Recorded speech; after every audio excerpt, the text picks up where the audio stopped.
Hello and welcome to this FPL Gameweek 32 AI team reveal with me, Holly Shand. We took the first points hit of the season last time out and boy has it paid off. Let's get into it. Looking at the top predicted players by position over the next 5 game weeks, and as always we're starting off with goalkeepers, and Arsenal's David Raya is holding firm, having kept 3 clean sheets in his last 4 games. I think it's going to take a lot to knock him off top spot now, especially with that double game week 33 in the schedule. If you don't want to use an Arsenal triple up with a goalkeeper, then Everton's Jordan Pickford is ascending the rankings now. Some good fixtures for Everton, and of course that double in game week 33 as well. He's on 22.3 predicted points over the next 5 game weeks. If you want a budget option, it could be Manchester City's Ortega Moreno on 20 points over the next 5 game weeks, 3.7 million. Obviously no doubles in there for City, but Ederson has got no return date, which helps him. Alisson's coming back for Liverpool very soon, which is why Kelleher no longer makes this top 10. And if you're buying for the long term, maybe a free hitting in 34, have a look at Chelsea's Petrovic, 4.6 million, 18.3 predicted points. Chelsea have got 2 additional fixtures between now and the end of the season. Moving on to defenders, and it's another Gunners show here. Gabriel remains top, 26.1 predicted points over the next 5 game weeks. Only 3 Arsenal defenders in here though, because we saw Kior miss out last time out, Zinchenko getting his first start in a long time. I've mentioned already that I don't trust the Arsenal fullbacks as much as the centre-backs when it comes to minutes. Liverpool again doing very well here, and we've got Virgil van Dijk in second place along with Gomez and Canati, all in the top 7. If you want a cheap pick though, Wolves Ryan Ait-Nouri, the most big chances on goal of any defender this season, scored twice in his last 3 games, 22.5 predicted points. Some nice fixtures for Wolves alongside that double in game week 34. And, you know, it's a full showing of doublers here, with Everton's Godfrey, Mikalenko and Tarkowski making up the top 10 with that double game week in mind. Moving into midfield, and that man Salah retains top spot, predicted to outscore Erling Haaland at least in the next 5 game weeks. He does have an extra fixture, which definitely helps him. Luis Diaz also in this top 10. He's in 4th for Liverpool. Their assets looking pretty good when we look at this nice spell of fixtures that they've got coming up. Surprisingly, it's Crystal Palace's Eberechi Eze in second place, unlikely to be a purchase ahead of City away, but he could have some good fantasy returns over the running once he's got that fixture out the way. He moves ahead of Saka, who we saw miss out midweek against Luton Town. Concerns that maybe these little injuries that he's been carrying throughout the season could derail his running. But Arsenal's fixtures remain excellent, which is why we also see Odegaard, Havertz and Martinelli all in this top 10. And that's a warning to anyone that owns Saka, who maybe is getting frustrated. You can still stay invested in the Gunners attack, even if you do choose to offload Saka. Odegaard or Havertz could easily deputise for him on penalties, which will be one to look out for. Now, there's no Heung-min Son in this 10. Obviously, that blank in 34 does not help them. We do have some players that have a single game week 34 doing well here, though. Manchester City, we've got De Bruyne in 6th, Foden in 9th. Obviously, that big haul last time out from Foden. I think anyone that's on a free hit 34 strategy could easily buy Foden this week. That's a move that I'm looking at making my own team. Check out my channel for my team selection for this week, by the way. Chelsea's Cole Palmer just sneaking into the top 10 as well. Level on points with Foden, 26.1 predicted points. 2 extra fixtures for Chelsea to go. He's going to be an interesting prospect for the season running, given his form this season.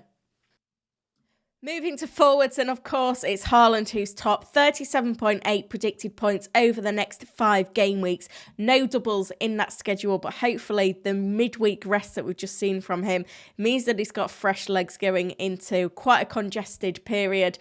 Liverpool's Darwin Núñez, 31.9 predicted points. He could be a useful way of tripling up on Liverpool's attack to really take advantage of their run of games. But not far behind him is Wolves' Matheus Cunha, who we saw arrive from the bench against Burnley midweek to get some minutes. Hopefully he can regain his form that saw him score plenty of goals across December and January. He doubles in game week 34. One player that doesn't double that week is Chelsea's Nicholas Jackson. Still doing well in these rankings though, with extra fixtures still to play for Chelsea, but we do need to bear in mind that he remains 1 yellow card off a 2-game suspension. Recording this video on Thursday afternoon, and Chelsea still to play tonight in their game week 31 fixture as well, so bear that in mind. If you're on free hit for 34 and you want to buy a player for a longer term, look at Alexander Isak, who is doing well in his spell as centre forward. With Wilson out injured, he's scored in 4 consecutive games now. He's a decent replacement for Ollie Watkins, who slumps down to 10th. No clear knowledge of whether he'll be available for game week 32 or not, but the fact that Aston Villa don't have any doubles in the schedule means that there probably is more attractive options elsewhere if you're still looking for an excuse to sell. It's been a good start for the AI team in game week 31, 50 points so far, a game week rank well inside the top 500k. Did take the first points hit of the season. The 2 initial moves were Aït-Nouri in for Trippier. Well, that obviously paid off, and Salah in for Son, which isn't looking like a bad move given that Son blanked in midweek. The team was looking light though. The original move was to sell Haaland, then the AI transfers changed, but Archer was in the 11, so decided to actually take a points hit and use the next transfer, which was Palmer in for Gordon.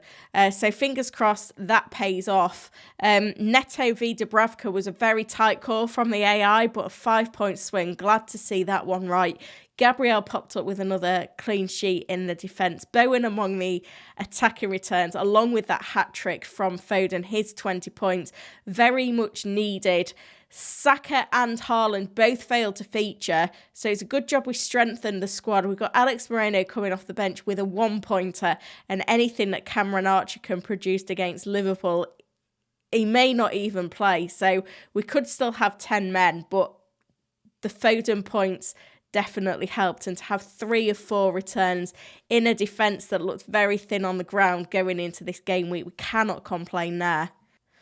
There's one free transfer going into FPL game week 32, with that plan to wildcard in either 35 or 36, and then bench boost in game week 37. We're still waiting for that Spurs-Chelsea fixture to be rescheduled and that double game week 37 fixtures to actually be finalised, but we've got a good grasp of where they may land. So looking at the AI recommended transfers this week, just the one free transfer recommendation, which tends to be a common theme with these AI transfers, is to roll the transfer with the alternative to go from Moreno to Branthwaite, so bypassing the more expensive options in Everton's defence to keep funds clear. So we'll obviously keep checking in, because there's a lot of football still to be played in game week 31 and most press conferences ahead of game week 32. So these transfers could perhaps change, but that's the recommendation at the moment. Team selection time then, and we're going into this one with a 92% team rating and a very round 60 predicted points.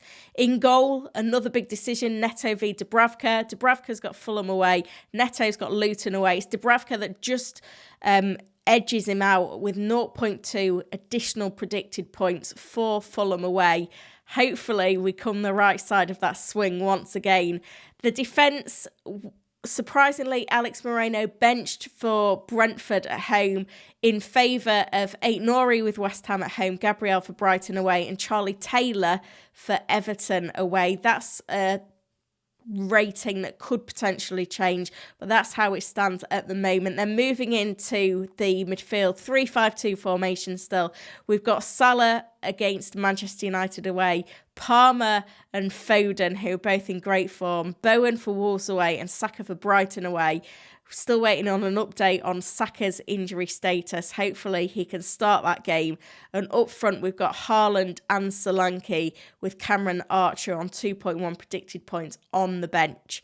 As I mentioned, with these flags players, things can change. So I'll be giving a final update of the AI transfers over on Fantasy Football Hub at 4 o'clock on Friday. So if you want to access that, hit the link in the description to this video. You can get that as a member with a 7-day free trial. Now, when it comes to captaincy, it is Salah who takes the armband, narrowly edging out Haaland, 0.2 predicted points in it. So that's going to be a big decision. AI not favouring the likes of Palmer or Foden, which is quite interesting. And how high would Saka's prediction have been if he wasn't yellow flagged? That's going to be one to consider as well. If you found this video useful, hit the like button and subscribe to the channel, and I'll be back next week. Thank you for watching.